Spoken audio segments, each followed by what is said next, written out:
Hello aspirants, welcome to Siyarama. ये स्वागत है आप सभी का हमारी इस करंट अफेयर्स की सीरीज़ में। आई एम वेदिका एंड आज हम देखेंगे 6th एंड 7th सितंबर के करंट अफेयर्स को। देखिए, तो इस लेक्चर में जो हमारा फोकस रहने वाला है, ये तो कुछ टॉपिक्स प्रीलिम्स के हैं, ओके, बट जो फोकस रहने वाला है वो इस पे comprehensive discussion regarding India's foreign policy.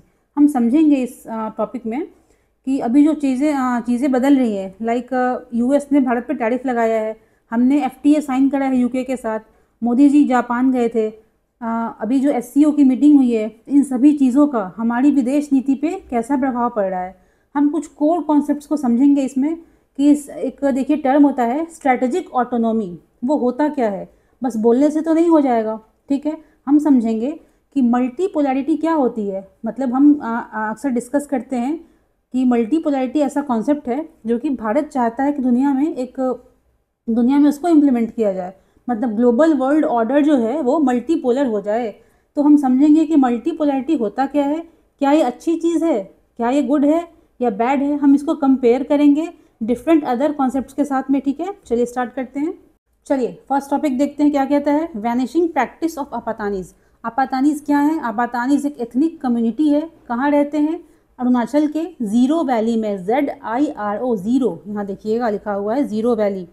कहाँ है ये? अरुणाचल में।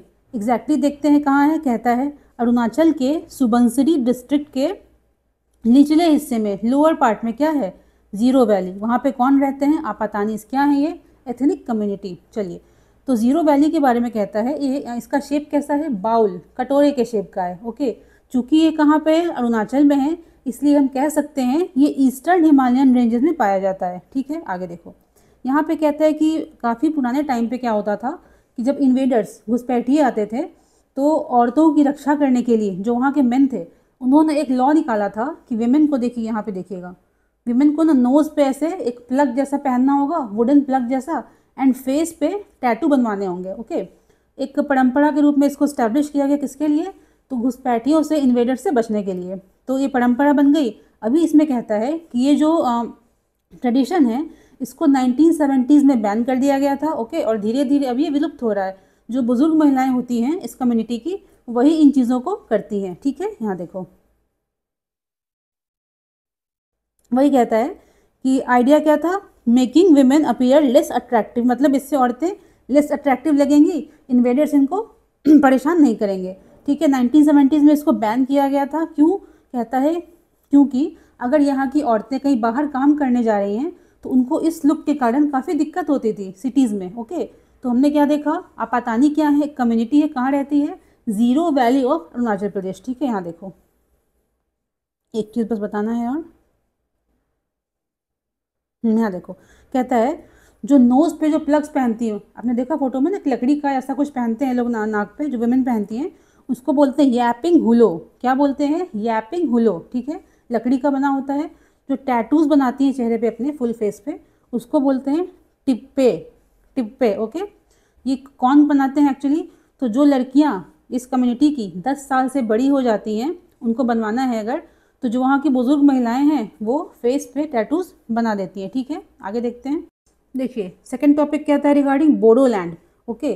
तो अभी हम कुछ शॉर्ट फैक्ट्स को देख रहे हैं। हम जल्दी ही पहुँचेंगे अपने मेन डिस्कशन पे, जो कि है रिगार्डिंग इंडियाज़ फॉरेन पॉलिसी। देखो यहाँ पे कहता है बोडोलैंड, तो न्यूज़ में दिया गया था ये बोडोलैंड। देखिए एक मैप दिया गया है असम का, ठीक है। यहाँ पे देखिए 1 2 3 4 नंबरिंग किया हुआ है। ये 4 कह सकते हैं एरियाज़ हैं जो किस में आते हैं? बोडोलैंड में आते हैं। बोडोलैंड बेसिकली कहाँ हो गया? नदर्न असम, उत्तरी असम में, ठीक है। तो कहता है ऑटोनोमस एडमिनिस्ट्रेटिव रीजन इन असम। जब बात आ जाती है ऑटोनोमस एडमिनिस्ट्रेटिव क्षेत्र की, आपको क्या करना है? वीडियो देखना है। 6 शेड्यूल जो दिया गया संविधान में, आपको पढ़ना है इसके बारे में। ये पूछ सकता है इस बार। क्या करना है आपको? PDF को डाउनलोड करना है। यहाँ जो स्पेस दिया गया है, आपको क्या लिखना है यहाँ पे कि 6 शेड्यूल जो है, आप जब पढ़ोगे उसको, उसमें बताया गया इनके बारे में। उसमें कुछ एक अपवाद दिए गए हैं, एक्सेप्शन दिए गए हैं विद रिस्पेक्ट टू बोडोलैंड। आपको यहाँ पे लिखना है, अगर दिक्कत होती है आप पूछना, ओके। तो हमने क्या देखा? बोडोलैंड कहाँ है? असम में है, ओके। कोकराझार, चिरांग, बक्सा, उदलगुड़ी, ये 4 रीजन्स हैं असम के। 1 2 3 4 देखिए नंबरिंग भी करी गई है मैप में। इसको कहते हैं बोडोलैंड, ठीक है। आगे बढ़ते हैं। देखिए नेक्स्ट टॉपिक कहता है पाक स्ट्रेट। पाक स्ट्रेट न्यूज़ में क्यों है? आपने देखा होगा कि लास्ट 2 से 3 साल में एक द्वीप है कच्चा थीवू आइलैंड, जो कि काफ़ी न्यूज़ में रहता है। क्यों? क्योंकि अर्लियर क्या था, 1920s के आसपास में मद्रास जो प्रेसिडेंसी थी ब्रिटिश एरा में, वो एंड श्रीलंका, जिसको हम सेलोन कहते थे उस टाइम पे, उन दोनों में एक मतलब कंपटीशन था। मद्रास कहता था मेरा है, श्रीलंका कहता था मेरा है, ठीक है। फिर 74-75 में क्या होता है, 1974 टू 1976 में क्या होता है, इंडिया एंड श्रीलंका के बीच में एक एग्रीमेंट होता है। इसमें कहा जाता है जो कच्चा थी वो यहाँ देखिए मैप में दिया गया द्वीप है ये श्रीलंका तुम रख लो, ये तुम्हारा इस पर अधिकार हो जाएगा। इसके बदले में क्या मिलता है भारत को, वेज बैंक। तो कच्चा थी वो बेसिकली एक बैरन जगह है, यहाँ पे पानी पीने तक की सुविधा नहीं है, कुछ नहीं है, ठीक है। लेकिन वेज बैंक कंपैरेटिवली कह सकते हैं उसे रिसोर्स रिच है, ओके, ठीक है। आपको देखना क्या है, पाक स्टेट, ये जो दिख रहा है ना आपको, यहाँ देखिए पाक स्टेट है, ये किसके किसके बीच में है, इंडिया श्रीलंका है। ये कहाँ पे स्थित है, यहाँ देखो ये जो डॉटेड लाइन दिया गया है, international maritime boundary line, Bharat और श्रीलंका का जो बाउंड्री लाइन है उसके उसी में ये स्थित है। आपको देखो सबसे जो इम्पोर्टेंट इसमें ध्यान रखना है कि पाक स्टेट, ठीक है, एक डेफ्ट आइलैंड है, यहाँ पे देखिए दिख रहा है डेफ्ट आइलैंड है, तो उसके नीचे आता है कच्चा थीवू, यहाँ जफाना है, यहाँ रामेश्वरम है। आपको देखना है लोकेशंस कहाँ है इसका, कौन नॉर्थ में है कौन साउथ में है, ध्यान रखना है, ओके। और ये जो डेफ्ट आइलैंड है इसको हम नेडूम थीवू आइलैंड भी कहते हैं। आपको देखिए यहाँ दिया गया PDF में पढ़ लेना, तो डेफ्ट आइलैंड को हम नेडूम थीवू आइलैंड भी कहते हैं, पाक स्टेट में है ये। एक शब्द दिया गया बॉटम ट्रॉलिंग, ये होता क्या है, तो जब मछुआरे क्या करते हैं, फिश पकड़ने जाते हैं, तो ऐसे इक्विपमेंट्स का यूज़ करते हैं कि वो मछली तो पकड़ ही रहे हैं, साथ में ना जो पूरा समुद्र का तल है, जो सी बेड है, उसको पूरा साथ में उठा लेते हैं। इससे दिक्कत क्या होती है कि फ़िश तो उन्होंने कैच किया ही, साथ में जो भी अनडेवलप्ड फ़िश हैं, जो एग्स हैं, जिनका मार्केट में वैल्यू नहीं है, जिससे कि उनका आगे ब्रीडिंग हो सकती है, उसको भी वो डिस्टर्ब कर देते हैं। इससे होगा क्या कि फ्यूचर जनरेशन के लिए कहता है कि रिसोर्सेज वहाँ पे कम हो जाएंगे। तो बॉटम ट्रॉलिंग क्या है, एक मेथड है जिससे कि फ़िश को पकड़ा जाता है, जो कि वातावरण के लिए हानिकारक है, ठीक है। तो हमने देखा पाक स्टेट के बारे में, आगे बढ़ते हैं। देखिए फटाफट देखेंगे कुछ शॉर्ट टर्म्स को। TPCR एक दिया गया था पेपर में, TPCR 2025, ये पूछ सकता है प्रीलिम्स में क्या है ये, तो technology perspective and capability road map, technology perspective and capability road map, इसका फुल फॉर्म है क्या ये, 15 साल का रोड मैप है फॉर मिलिट्री प्रिपेयर्डनेस। ये भारत ने निकाला है कि किस प्रकार से जैसे कि चीज़ें बदल रही हैं, भी वारफेयर काफ़ी चेंज हो रहा है, इसमें AI आ रहा है, ड्रोन्स आ रहे हैं, तो इनको हम मास्टर कर सकें, ठीक है। यहाँ देखो ये कुछ देखेंगे फैक्ट्स पंजाब फ्लड के बारे में। तो हमने लास्ट टाइम देखा था, एक डैम के बारे में पढ़ा था, यहाँ देखो दिया गया थियन डैम, इसको रंजीत सागर डैम भी कहते हैं। आई थिंक 5-6 लेक्चर पहले देखा था हमने इसको, थियन डैम को, इसको रंजीत सागर डैम भी कहते हैं। ये है कहाँ, तो पंजाब एंड जम्मू के बॉर्डर पर है, ओके। देखो हमको इसमें क्या देखना है मैप में, यहाँ देखो कहता है कि 3 पेरेनियल रिवर्स हैं जो कि मतलब सालों साल बहते रहती हैं, रावी, बियास, सतलज, ध्यान रखना है, रावी, बियास, सतलज पंजाब से बहती हैं, ठीक है। 3 ऐसी रिवर्स हैं जो कि पेरेनियल है, सालों साल बहती हैं, रावी, बियास, सतलज पंजाब से बह रही हैं, ओके। आपको क्या देखना है, यहाँ देखो इस मैप में दिख रहा है ना, बड़ा कर लेते हैं, यहाँ देखो, हाँ, तो रावी नदी है, बियास रिवर है, सतलज रिवर है। किस नदी पे कौन सा डैम है, उसका सीक्वेंस क्या है, ओके। किस नदी पे कौन सा डैम है, उसका सीक्वेंस क्या है, ध्यान रखना है, नॉर्थ साउथ कैसे कैसे आ रहा है, ठीक है। थियन dam, Pong dam, Bhakra dam, एक सेकेंड इसको थोड़ा क्लियर कर लेते हैं, दिखेगा आपको अच्छे से, देखो।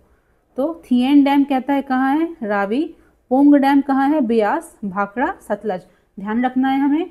सीक्वेंस क्या है इसका, धीरे धीरे देखो कुछ टर्म्स दिए गए थे, एक कोज कह लो, चोज, जैसे प्रोनाउंस करो, ये है, इसको क्या बोलते हैं, तो पंजाब में लोकल भाषा में जो स्मॉल ट्रिब्यूटरीज होती हैं, जो हिल धाराएं होती हैं, उसको हम चोज या कोज कहते हैं। धोसी, धस्सी जो बोलो, डैम नाम दिया गया है, ये भी पंजाब का लोकल भाषा है, किसको बोलते हैं, अर्थन एम्बैंकमेंट्स। ऐसा टर्म्स देखिए एग्जाम में दे देता है, कंफ्यूज कर देता है, ओके।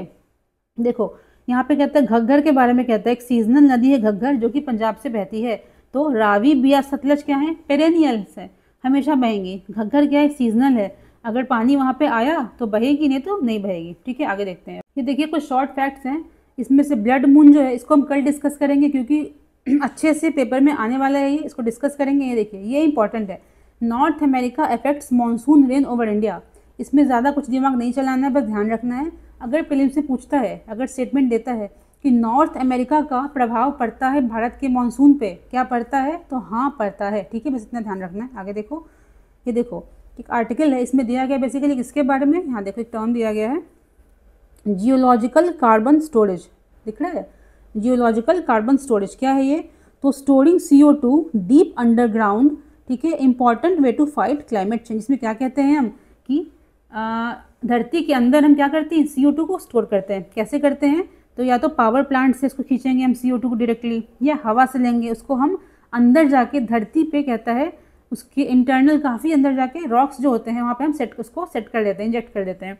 इसमें ध्यान रखना है, इसमें दिया गया है कि बेसिकली जो सेडिमेंट्री रॉक्स जो होते हैं ना, सेडिमेंट्री रॉक्स आपने पढ़ा होगा ज्योग्राफी में, सेडिमेंट्री मेटामॉर्फिक वोल्केनिक रॉक्स जो होते हैं, उसमें से सेडिमेंट्री वाले जो रॉक्स होते हैं वहाँ पे अगर हम CO2 को स्टोर करेंगे तो ज़्यादा फ़ायदेमंद होता है। इसलिए बेसिकली ट्राई किया जाता है कि सेडिमेंट्री रॉक्स में ही CO2 को इंजेक्ट किया जाए, ठीक है, ताकि अच्छे से कैप्चर कर सकें उसको। देखो यहाँ पे एक स्टडी करी गई थी, इसमें कहता है कि कहता है कि पहले पता था हमको कि जितना भी चाहे हम CO2 को अर्थ के अंदर स्टोर कर सकते हैं, बट नहीं, एक स्टडी आई है उसमें ऐसा कहा गया था कि एक डेटा दिया गया, काम का तो नहीं बट देख लो, मतलब 1460 बिलियन टन्स ऑफ CO2 कहता है कि सेफ अमाउंट जो कि हम स्टोर कर सकते हैं CO2 का धरती के अंदर वो कितना है 1460 billion tons of CO2 underground, ठीक है, इसमें इतना ही था। आगे देखते हैं, देखिए तो अब आ चुके हैं हम कहाँ पे, मेंस के डिस्कशन पे, ठीक है।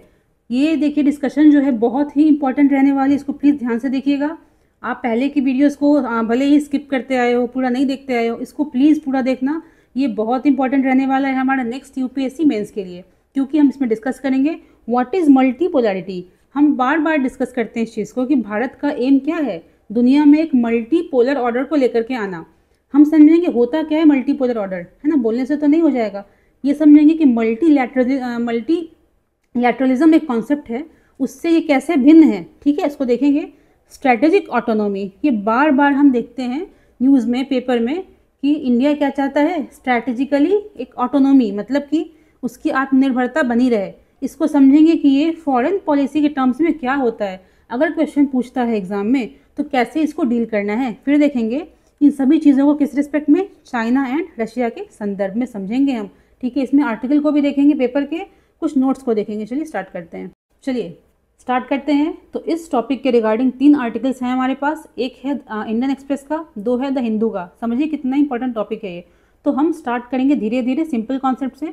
तो पहला आर्टिकल जो द हिंदू में दिया गया था, कहता है is a shift underway India's foreign policy. कहता है इसमें क्या है, अभी जो हाल ही में SCO मीटिंग हुई है उसको इस तरह मीडिया दिखा रही है कि जैसे भारत है, चाइना है एंड रशिया है, काफ़ी मित्र, अच्छे मित्र बन चुके हैं ये, ठीक है, इस तरह प्रेजेंट किया जा रहा है। हम समझेंगे कि एक्चुअली है क्या ये, हम तो UPSC के स्टूडेंट्स हैं, हमको समझना पड़ेगा कि इंडिया के फॉरेन पॉलिसी के संदर्भ में इसका क्या इंपॉर्टेंस है, क्योंकि फॉरेन, आप जानते हो फॉरेन पॉलिसी में दोस्ती दुश्मनी नहीं होती है, एक स्ट्रैटेजिक व्यू होता है, हमारे इंटरेस्ट के लिए क्या सही है क्या गलत है, ठीक है। चलो आगे देखते हैं यहाँ पे।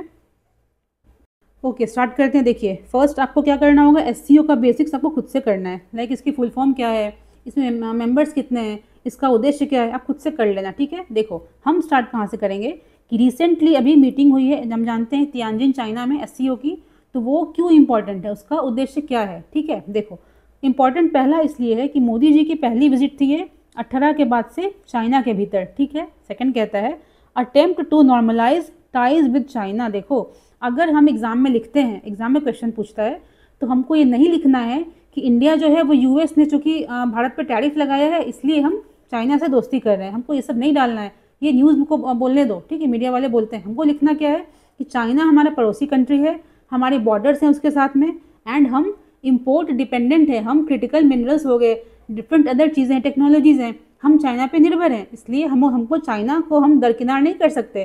तो हमें कोशिश करते रहनी चाहिए कि चाइना से जो हमारा टाइज़ है, हमारा जो रिश्ता है वो अच्छा बना रहे, ठीक है। देखो फिर यहाँ पे देखो सबसे खासियत क्या है इस मीटिंग की, कहता है रिलीज ऑफ स्टेटमेंट्स, कुछ ऐसे स्टेटमेंट्स निकल के आए सामने जिसमें कि कुछ काउंटर वेस्ट एलिमेंट्स थे, मतलब ऐसे एलिमेंट्स थे जो कि दर्शाता है कि जो वेस्टर्न ऑर्डर जो कि बदल रहा है, हमने देखा था US ने टैरिफ लगाया, जो UK है वो EU से अलग हो गया, तो वेस्ट में चीज़ें बदल रही हैं, इसके हिसाब से हमारी पॉलिसीज़ जो हम अभी जो एशियन कंट्रीज़ हैं, ईस्टर्न कंट्रीज़ हैं, हमारी पॉलिसीज़ भी चेंज हो रही हैं, ठीक है। तो कुछ ऐसे एलिमेंट्स थे जो कि दर्शाते हैं कि हम US के टैरिफ से खुश नहीं हैं, जो ट्रम्प साहब करना चाह रहे हैं कि US का दबदबा हो जाए, तो उससे SCO के मेंबर्स भी हैप्पी नहीं हैं, ठीक है। इसमें देखो फोकस क्या रहेगा हमारा? दो। पहला क्या देखेंगे हम कि जो चाइनीज़ हेड हैं शी जिनपिंग, उन्होंने क्या स्टार्ट किया था, एक इनिशिएटिव बोला है, ग्लोबल गवर्नेंस इनिशिएटिव। उनने क्या क्या बोला था कि हम क्या लेके आएंगे? ग्लोबल गवर्नेंस इनिशिएटिव लेकर के आएंगे। मोदी जी ने क्या कहा था? मोदी जी ने एक स्टेटमेंट दिया था, मतलब एक उन्होंने इनिशिएटिव लिया है किसके रिगार्डिंग? उन्होंने बोला कि जो एससीओ कंट्रीज़ हैं उनके जो मेंबर्स हैं उनको सिविलाइजेशनल डायलॉग करना चाहिए। इसको समझेंगे हम क्या होता है, ठीक है। यहाँ देखो, तो ग्लोबल गवर्नेंस इनिशिएटिव का मतलब क्या है? इसके 5 गाइडिंग प्रिंसिपल्स हैं, 5 चीज़ों पे बेस्ड है ये। पहला कहता है सोवरेन इक्वालिटी, दूसरा है international rule of law, third true multilateralism, people centred approach, real actions. हम एक एक कॉन्सेप्ट को समझेंगे, बहुत देखिए इंपॉर्टेंट लेक्चर होने वाला है, प्लीज़ देखिएगा इसको पूरा। तो देखेंगे हमने क्या देखा, जीजीआई जो है ग्लोबल गवर्नेंस इनिशिएटिव, इसके 5 प्रिंसिपल्स है। पहला कहता है सोवरेन इक्वालिटी, ये क्या होता है? यहाँ देखो दिया गया है जो कॉन्सेप्ट है सोवरेन इक्वालिटी, ये कुछ नया नहीं है। यूएन चार्टर के आर्टिकल 2 क्लॉज 1 जो है वहाँ भी इसको डिस्कस किया गया। क्या होता है ये? तो कहता है लीगल इक्वालिटी। लीगल इक्वालिटी मतलब कानूनी रूप से एकता, सिंपल वर्ड्स में। International systems regardless of size, power, military, independence in conducting internal affairs, non intervention. इसका मतलब क्या समझेंगे हम कि कोई कंट्री बड़ी है, छोटी है, ताकतवर है, कमज़ोर है, इसलिए इसका असर नहीं पड़ना चाहिए इंटरनेशनल ऑर्डर पे, ठीक है। मतलब हर देश को अपने डिसीजंस को खुद लेने का अधिकार है, ओके। फिर कहता है कि नो इंटरवेंशन, मतलब अगर आप ताकतवर देश हो, इसका ये मतलब ना हो जाए कि आप जो वीकर कंट्रीज़ हैं कंपेरेटिवली आप उन पर धौंस जमा रहे हो, उनको बोल रहे हो कि अपना तुम डिसीजन मेरे अकॉर्डिंग लो, ऐसा नहीं करना है, ठीक है, ठीक है। फिर नेक्स्ट कहता है ट्रू मल्टीलैटरलिज्म। तो ट्रू मल्टीलैटरलिज्म क्या होता है भाई? देखो, तो व्हाट इज़ मल्टीलैटरलिज्म? तो कहता है cooperation among more than 3 states. By का मतलब होता है 2, अगर मल्टी हो जाएगा तो 3 या मोर देन 3। तो व्हाट इज़ मल्टीलैटरलिज्म? कोऑपरेशन, आपस में कह लो, हिंदी में कैसे बोलेंगे इसको हम? कॉमन इशू, जैसे कि जो ऐसे इश्यूज़ हैं जो कि मेरे लिए भी इंपॉर्टेंट है, तुम्हारे लिए भी इंपॉर्टेंट है, तो हम क्या करेंगे? मिल बैठ के इसको डिस्कस करेंगे हम। एक कोऑपरेशन की भावना होनी चाहिए। फिर कैसे होगा? इंटरनेशनल जो संस्थाएं हैं उसके माध्यम से। इसका मतलब है मल्टीलैटरलिज्म क्या होता है? जो यूएन हो गया, वर्ल्ड बैंक है, आईएमएफ है, तो डिफरेंट इंटरनेशनल संस्थाओं के माध्यम से एक कोऑपरेशन को जन्म देना, किसके बीच में? 3 या 3 से अधिक कंट्रीज़ के बीच में, ठीक है। इसको कहते हैं मल्टीलैटरलिज्म। तो ट्रू मल्टीलैटरलिज्म क्या होता है? अगर हम मल्टीलैटरलिज्म में जो कॉन्सेप्ट है सोवरेन इक्वालिटी का, इसको ऐड कर दें तो बन जाएगा ट्रू मल्टीलैटरलिज्म। इसका मतलब क्या है? देखो, हमने क्या देखा? मल्टीलैटरलिज्म क्या होता है? जो कंट्रीज़ हैं आपस में बैठ मिल के डिस्कस कर रही हैं, ओके।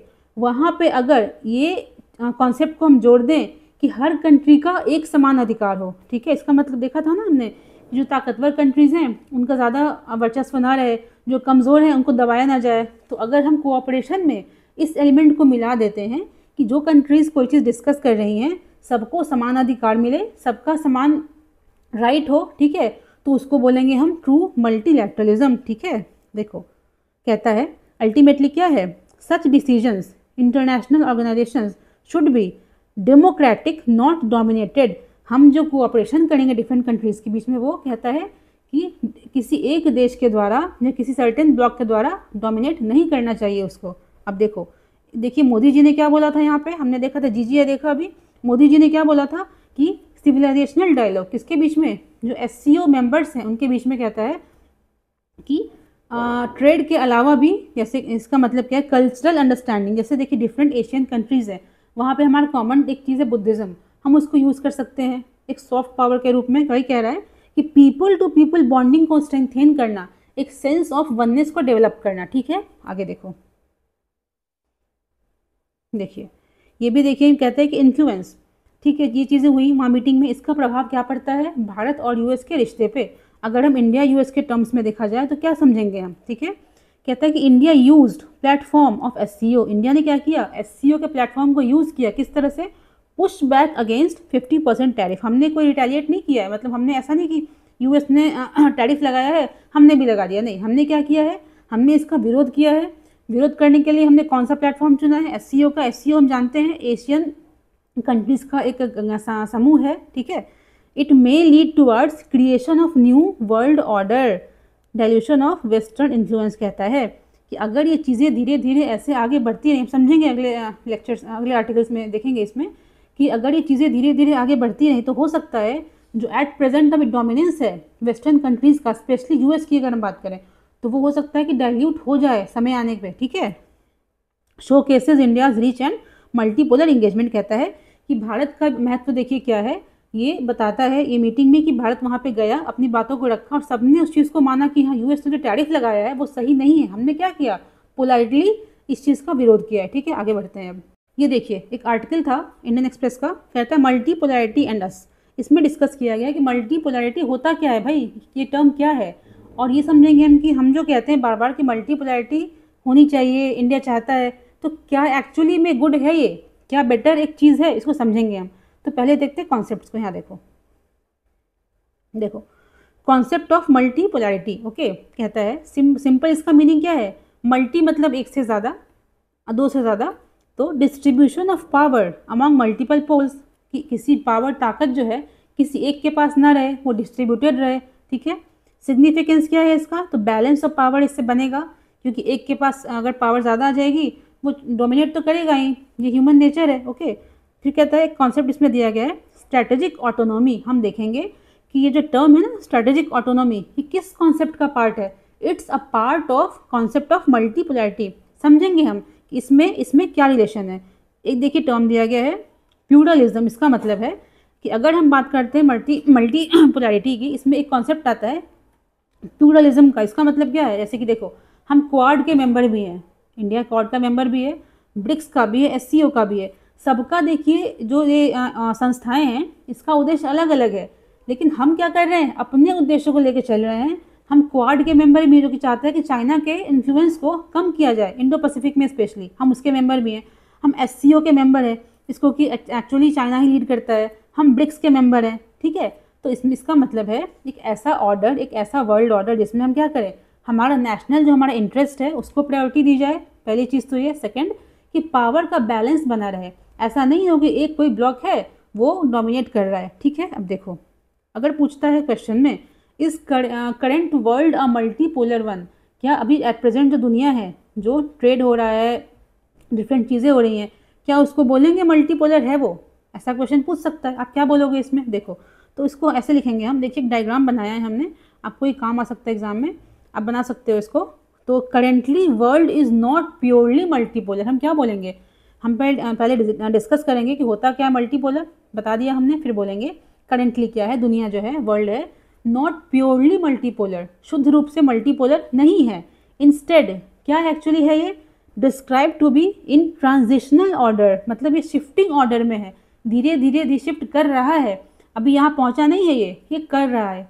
तो देखिए इसमें क्या है डायग्राम में, तो शिफ्ट फ्रॉम, किससे शिफ्ट कर रहे हैं हम, तो यूएस लेड यूनिपोलैरिटी। हम जानते हैं कि कोल्ड वॉर के बाद क्या था, एक कह सकते हैं यूएस का दबदबा था हर जगह पे, वहाँ से हमने शिफ्ट किया, अभी हम कहाँ पे हैं, तो मिक्स ऑफ बाईपोलर कंपटीशन। अभी क्या है, अभी हम कहाँ पे खड़े हैं, यहाँ पे हैं, mix of bipolar order. By मतलब दो कंट्रीज़ का दबदबा है, किसका, यूएस एक तरफ है, एक तरफ चाइना है, और हम क्या कर रहे हैं, एमर्ज कर रहे हैं एज सेकेंडरी पावर। भारत क्या कर रहा है, एमर्जिंग फेज में है। चाइना देखिए बहुत हमसे आगे निकल चुका है, इसलिए हमने लिखा है यहाँ पे कि मिक्स ऑफ, अभी एट प्रेजेंट हम कहाँ पे हैं, ऐसी जगह पे जहाँ पे कि दोनों का समन्वय है, mix of bipolar order between China and US, ठीक है, और emergence of secondary powers like Bharat, ठीक है। भारत अभी इमर्ज कर रहा है, अल्टीमेटली क्या करना है हमको, बनना है मल्टीपोलर, ठीक है। अब देखो डिफरेंस कहता है मल्टीपोलैरिटी एंड मल्टीलैटरलिज्म।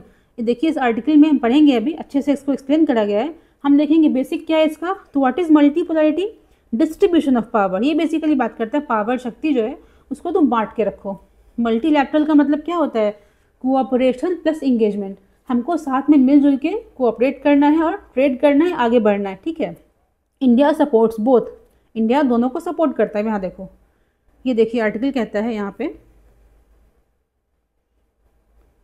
देखिए इसमें बेसिकली क्या बताया गया है, इसमें बताया गया है एक कंपैरिजन किया गया है कि क्या सच में मल्टीपोलर ऑर्डर इज़ गुड, बताया गया है इसको। देखिए देखते हैं। देखिए अभी जो डिस्कशन किया हमने रिगार्डिंग मल्टीपोलर ऑर्डर, उसके रिगार्डिंग देखिए आर्टिकल दिया गया था इंडियन एक्सप्रेस में, आप इसको पढ़ना अच्छे से। इसमें मोटा मोटा क्या दिया गया है कि हम भारत के लोग जो हैं, हम समझते हैं कि जो मल्टीपोलर ऑर्डर है बहुत अच्छा है, ठीक है, बहुत एकदम गोल्डन स्पून जैसा है। नहीं, यहाँ पे जो रिसर्चर्स हैं उनका क्या कहना है कि अगर हम बात करें मल्टीपोलर ऑर्डर की तो ये काफ़ी कंफ्यूजिंग है, काफ़ी दिक्कत बड़ा होता है। क्यों? क्योंकि अगर सपोज करें ये वर्ल्ड है, यहाँ पे सिर्फ 2 पावर्स हैं, ए एंड बी, सिर्फ 2 पावर्स हैं, 2 पोल्स पावर के हैं, ठीक है। एग्जाम्पल के तौर पे एक यूएस एक चाइना है, ठीक है, देख लिया हमने। तो यूएस क्या करेगा, फोकस करेगा चाइना पे, चाइना फोकस करेगा यूएस पे, बाकी जो कंट्रीज तो काफ़ी वीकर हैं, उनका तो कोई रोल ही नहीं है, ठीक है। तो इसमें कहता है कि शांति स्थापित करने के लिए अगर स्टेबल आपको इकोनॉमी चाहिए जहाँ पे कि ट्रेड अच्छे से हो रहा है, वॉर्स नहीं हो रहे हैं, उस केस के लिए according to researchers bipolar order is good, जहाँ पे कि सिर्फ 2 कंट्रीज़ हैं पावरफुल, बाकी सारी कंपैरेटिवली वीकर हैं। इसमें वही देखिए बताया गया है,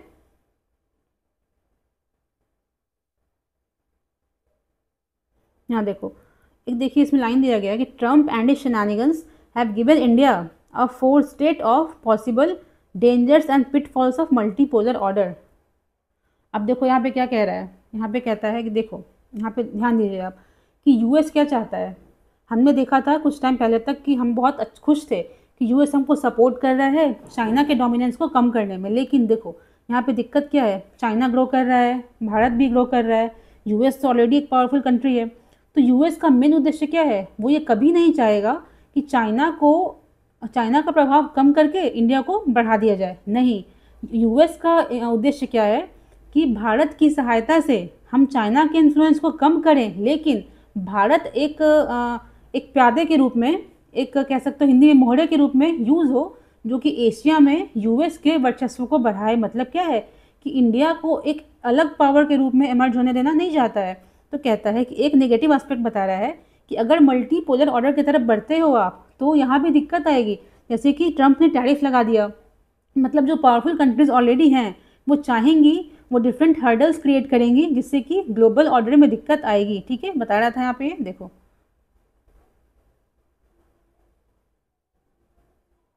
अब यहाँ देखो, एक इसका देखिए दिक्कत क्या है कि हमने अभी क्या देखा, एससीओ से मीटिंग हुई हमारी, जापान से काफ़ी हमने डिस्कशन सब कुछ किया है, ओके, बहुत अच्छी चीज़ चल रही है। लेकिन अगर कहता है कि अगर हम बात करते हैं मल्टीपोलर ऑर्डर की, वहाँ पे हमने देखा ऑप्शंस बहुत होते हैं हमारे पास। तो अगर चाइना एक डील कट कर लेता है यूएस से, अगर रशिया इन फ्यूचर, हो सकता है, कोई असंभव चीज़ नहीं है, रशिया अगर यूएस से डील कर लेता है तो भारत फिर क्या हो जाएगा। कहता है कि भारत के संदर्भ में फिर से वही चीज़ें हो जाएंगी, वो कहीं का नहीं रहेगा। तो यहाँ पे वही कह रहा है देखिएगा यहाँ पे इस पैरा पे, इसमें बेसिकली क्या कहा गया है कि भारत अभी क्या हुआ एससीओ में, इंडिया को चाइना ने सपोर्ट किया, रशिया ने बोला कि यूएस ने जो टैरिफ लगाया वो गलत है, मतलब सबको इंडिया का साथ दे रहे हैं, वर्बली ही सही साथ दे रहे हैं। इसमें कहता है कि लेकिन ये कोई फैक्ट नहीं है, मतलब ये कोई सर्टेन नहीं है, ऐसा भी फ्यूचर में हो सकता है कि रशिया जो है, चाइना जो है, यूएस से अलग डील साइन कर ले, अपना कुछ कर ले। तो इसका मतलब है किसी कंट्री को सपोर्ट करने का ये मतलब कभी नहीं है कि हम तुम्हारे साथ हो गए, तुम अंधविश्वास कर लो, नहीं, अपना आप रास्ता खुद निकालो। इसमें एक फ्रेज दिया गया है, cut your deals and good luck to everyone else. इसका अल्टीमेट मतलब यही होता है कि अपनी ट्रीटी, अपना एग्रीमेंट तुम संभालो, क्योंकि दोस्ती वाली बात यहाँ पे नहीं रहती है, ठीक है। आगे देखते हैं, देखिए ये इस संदर्भ में लास्ट आर्टिकल है आज का, क्या कहता है, इंडियाज स्ट्रेटेजिक ऑटोनॉमी इन अ मल्टीपोलर वर्ल्ड। इसमें क्या कहता है, हमने देखा व्हाट इज़ मल्टीपोलर वर्ल्ड, समझ लिया हमने, ठीक है। तो इसमें कहता है कि मल्टीपोलर वर्ल्ड जो है क्यों ज़रूरी है, स्ट्रैटेजिक ऑटोनॉमी के लिए, रणनीतिक आत्मनिर्भरता होने के लिए मल्टीपोलर वर्ल्ड क्यों ज़रूरी है, इसको समझेंगे हम। सेकंड बता रहा है इसमें कि अगर हम बात करते हैं स्ट्रैटेजिक ऑटोनॉमी की, उसका जो कॉन्सेप्ट है, मतलब है, वो बदलते रहता है कंट्री बाय कंट्री। इंडिया का जैसे देखिए चाइना से जो रिश्ता है, जो रशिया से रिश्ता है, जो यूएस से रिश्ता है, तो हर रिलेशन के संदर्भ में इसका मतलब बदल जाएगा, ठीक है। उसमें डिस्कस करा गया है। यहाँ देखो, फर्स्ट देखते हैं हम कॉन्सेप्ट को समझेंगे क्या होता है ये। तो ability, freedom to take independent foreign policy decisions. अगर विदेश नीति की बात करी जाए तो हम आत्मनिर्भर होकर के कोई भी डिसीजन ले सकते हैं, ठीक है। किससे प्रभावित होंगे हम, नेशनल इंटरेस्ट, जो हमारा अपना इंटरेस्ट है, अपना स्वार्थ है, उसको फोकस करेंगे हम, ठीक है। इसका देखो कहता है डज नॉट मीन आइसोलेशन। इसका ये मतलब नहीं है कि हम सबसे अलग हो गए, इसका ये मतलब नहीं होता है। फिर कहता है focuses on flexibility of partnership. हमने क्या देखा था ऊपर में अभी कि रशिया, चाइना इंडिया को सपोर्ट कर रहा है यूएस के टैरिफ के अगेंस्ट। इसका ये मतलब कभी नहीं है कि भारत के वो दोस्त हो गए हैं और कभी भी वो यूएस को सपोर्ट नहीं करेंगे, नहीं, अगर उनका इंटरेस्ट बदलेगा वो यूएस को भी सपोर्ट कर सकते हैं। तो फ्लेक्सिबिलिटी यहाँ पे रहती है, ठीक है। No country has absolute autonomy. दिक्कत क्या यहाँ पे देखिए है, अगर हम बात करते हैं स्ट्रेटेजिक ऑटोनॉमी की, तो इसका मतलब ये कभी मत समझो आप कि सब कुछ मेरे कंट्री में हो जाए, हर रिसोर्स हर चीज़ मेरे देश में, नहीं। ज़रूरी नहीं कि जहाँ पे कि लेबर ज़्यादा है वहाँ पे कैपिटल भी ज़्यादा हो। तो कंट्री को ट्रेड करना बहुत ज़रूरी होता है, ठीक है। हर देश के पास हर तरह से इंडिपेंडेंस नहीं रहता है। यहाँ देखो कहता है ऑटोनॉमी इज़ ऑलवेज रिलेटिव। ये रिलेटिव होता है, डिपेंडेंट होता है। कैसे? तो करेंटली हमने देखा India is dependent on China for imports, US for exports. हमने इसको डिस्कस कर रखा ऑलरेडी कि जैसे कि हम चाइना पर निर्भर किस चीज़ के लिए, इम्पोर्ट्स के लिए, यूएस पे एक्सपोर्ट्स के लिए। तो how can we assure strategic autonomy कहता है, तो अगर डिपेंडेंस जहाँ पे है, अगर यहाँ पे निर्भर हैं हम अपनी चीज़ों के लिए, तो क्या हम फॉरेन पॉलिसी ऐसी बना सकते हैं जो कि इंडिपेंडेंट हो सबसे, ठीक है। How can we assure strategic autonomy अगर हम चाइना पे डिपेंडेंट है, यूएस पे डिपेंडेंट है, ओके। यहाँ देखो strategic autonomy does not mean zero dependence. इस कॉन्सेप्ट का मतलब ये बिल्कुल नहीं है कि हम किसी पे निर्भर ही ना रहें। It rather means to manage dependence smartly so that choices are not dictated by other countries कहता है। इसका मतलब क्या है कि हम डिपेंडेंस तो देखिए कभी हमेशा रहेगा ही, ठीक है, डिपेंडेंस रहेगा, हम किस तरह उसको मैनेज करेंगे ये हम पे डिपेंड करेगा। हमको यूएस डिक्टेट नहीं करेगा कि तुम रशिया से तेल मत खरीदो, ये मत खरीदो, ठीक है। हमको कोई कंट्री डिक्टेट नहीं कर सकती है कि हमको क्या करना चाहिए, ठीक है। कहता है डाइवर्सिफिकेशन ऑफ डिपेंडेंसीज, कहता है कि जो हमारी निर्भरताएं हैं उसको अपने हिसाब से हमको किससे क्या लेना है, किसको क्या देना है, खुद से हमको डिसाइड कर सके। जैसे कि जापान गए मोदी जी, किसके लिए हमने देखा था, लॉन्ग रन में चाइना पे डिपेंडेंस को कम करने के लिए, ठीक है। इंडिया यूके एफटीए साइन हुआ है, इसको डिस्कस देखिए किया था हमने। थर्ड कहता है डोमेस्टिक कैपेसिटी को तुम बढ़ाओ। ये भी एक पार्ट किसका आता है, स्ट्रैटेजिक ऑटोनॉमी का, ठीक है। आगे देखते हैं। देखो इस लेक्चर को हम कंक्लूड करते हैं एक फ्रेज के साथ में, एक सेंटेंस दिया गया है, ये आपके मेंस में इसको यूज़ करते हो काफ़ी ज़्यादा अच्छा प्रभाव डालेगा एग्जामिनर के ऊपर। देखो क्या कहता है कि डिप्लोमेसी विद अ स्पाइन। आप सब कुछ डिस्कस कर लो, what is autonomy, what is this, what is that, ठीक है। आप जब इसको कंक्लूड करोगे क्या लिखोगे, diplomacy with a spine. What is strategic autonomy, it's a foreign policy in which there is diplomacy with a spine. इसका मतलब क्या है, seeking to be non west without being anti west. इसका मतलब क्या है, असर्टिव, अपने हमारी जो इंटरेस्ट है उसको असर्टिवली कह सकते हैं, कहते हैं कि जोरदार रूप से उसको रखना, ठीक है, इम्फैटिकली रखना उस चीज़ को, दबना नहीं किसी चीज़ से, ठीक है। एंटी वेस्ट नहीं बनना है हमें वेस्ट के खिलाफ खड़े नहीं हो जाना है कि नहीं, हमें क्या करना है, नॉन वेस्ट। इसका मतलब है आपसे हम प्रभावित नहीं होंगे, आपके साथ हम क्या करेंगे, अच्छा रिश्ता रखेंगे, लेकिन आपसे इन्फ्लुएंस हम नहीं होंगे। तो सेंटेंस देखिए, diplomacy with spine, assertive, pragmatic, unapologetically Indian, seeking to be non west without being anti west. आप इसको यूज़ कर सकते हो एज अ कंक्लूजन, ठीक है। तो इसको ख़त्म करते हैं यहाँ पे हम। देखिए एक लास्ट लेक्चर में एक क्विज दिया गया था द हिंदू का with regarding blood pressure measurement, तो उसका आंसर पेपर में भी आया नहीं है, तो आई थिंक कल परसों डिस्कस करते हैं इसको हम, ठीक है। चलो, थैंक यू।